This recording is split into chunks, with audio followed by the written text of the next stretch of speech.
আসসালামু আলাইকুম, সবাই কেমন আছেন? আশা করি সবাই অনেক ভালো আছেন। আমিও আলহামদুলিল্লাহ আপনাদের দয়া আল্লাহর রহমতে ভালো আছি।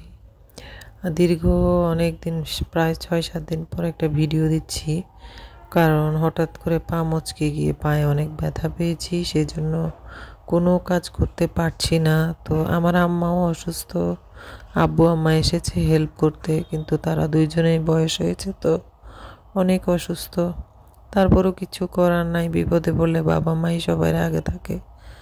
তো আম্মা অসুস্থ, দেখা যায় অসুস্থ অবস্থায় আমাকে হেল্প করছে, রান্না বান্না করে খাওয়াচ্ছে, অথচ আম্মা নিজেই অনেক কিছুক্ষণ পর পর বিছানা থেকে উঠতে পারে না, অসুস্থ থাকে। তারপরও মেয়ে অসুস্থ, বাবা মা কি আর থাকতে পারে বাসায়, চলে আসছে আমাকে সাহায্য করার জন্য। এই তো আম্মা অসুস্থ শরীর নিয়ে রান্না বান্না করছে, সব কিছু নিজে করছে, আর আমাকে রান্না করে খাওয়াচ্ছে। বাসার সবার জন্য রান্না করছে, নিজে অসুস্থ শরীর নিয়ে।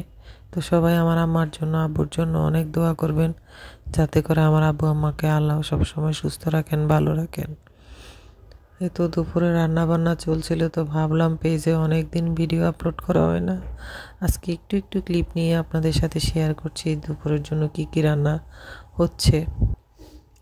তো বাচ্চাদের জন্য মাংস রান্না করলো, ব্রয়লার, তারপরে করলা ভাজি ছিল, তারপরে ফুলকপি আলু দিয়ে মাছ দিয়ে রান্না করা হয়েছে।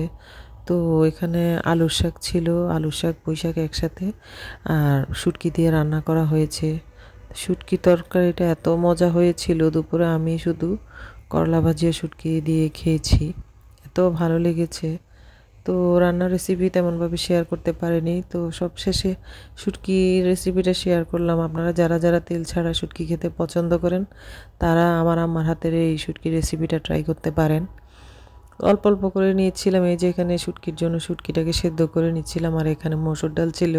তো শাকটা হচ্ছে মসুর ডাল দিয়ে শুটকি দিয়ে রান্না করা হবে শাকটাকে, সেই জন্য মসুর ডালটা ধুয়ে আম্মা ভিজিয়ে রেখেছিল।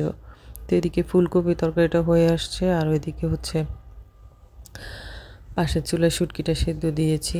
তো এই তো শুটকিটা সেদ্ধ হয়ে গেলে এদিকে ফুলকপি হয়ে গিয়েছে। তো এখানে ডালটা সেদ্ধ করে এখানে আম্মা হচ্ছে রসুন কুচি করে দিয়েছিল, তারপরে পেঁয়াজ কুচি দিয়েছিল, এখানে চিংড়ি মাছ দিচ্ছে, আর ওই যে শুটকি সেদ্ধ করে পানিটা দিয়ে দিয়েছিল, আর এখানে হচ্ছে কাঁচামরিচ কুচি করে দিয়েছিল। তারপরে এই যে আমরা ধরা যে পুঁটি মাছের শুটকি পাওয়া যায়, পুঁটি মাছকে শুকিয়ে তারপর শুটকি করা হয়, ওই শুটকিটাও দিয়ে দিল।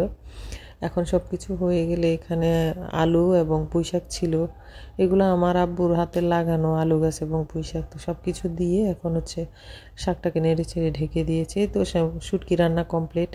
অনেক সহজ এবং অনেক মজার একটা রান্না। এই শুটকিটা দিয়ে অনেকগুলো ভাত একসাথে খাওয়া যায়। তো আপনারা যদি কেউ এভাবে শুটকি রান্না পছন্দ করে থাকেন, তো এই শুটকিটা অবশ্যই সবাই ট্রাই করবেন, যাদের শুটকি পছন্দ আর কি। তো সবাই আমার জন্য, আমার পরিবারের জন্য দোয়া করবেন। আজকের মতো এখানে বিদায় নিচ্ছি, সবাই ভালো থাকবেন, আল্লাহ হাফেজ।